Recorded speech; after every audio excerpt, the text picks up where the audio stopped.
Magandang araw, samahan niyo akong magluto ng beef estofado. At etong beef ay napakuluan na. Lagyan natin ng paminta, soy sauce, pineapple juice. Maybe 2 cups of pineapple juice. Then, iset aside muna natin for around 30 minutes. Ang unang gawin natin ay iprito natin ang saging. Ayan, okay na to.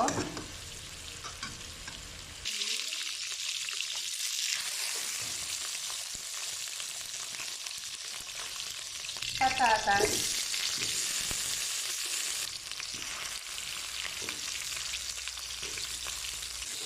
Isabay na natin ang carrot.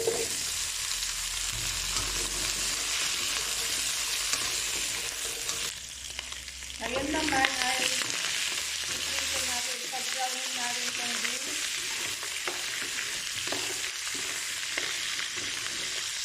Ayan, okay na. Ilagay na natin ang bawang.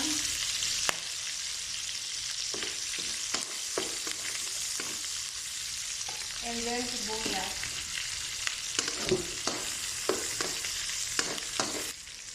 Lagyan natin ng bay leaf. And now, ibalik natin yung pinag-marinatan natin kanina. Yan. Tapos maglalagay tayo ng brown sugar.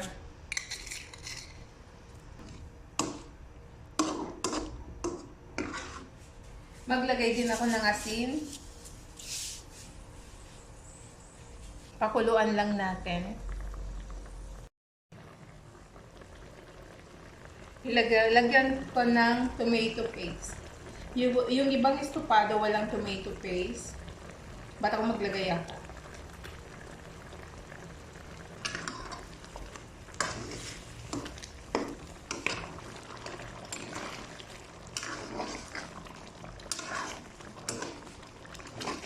Antayin natin, pawalayin muna natin yung tubig. Ngayon ay ilagay na natin ang patatas at carrots.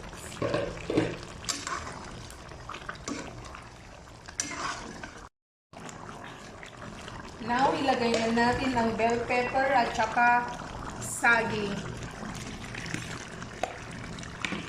Yan.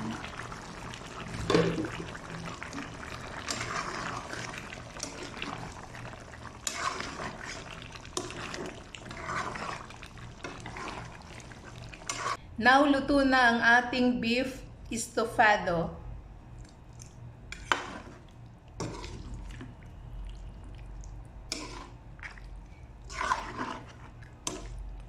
Thank you for watching. Keep safe, everyone.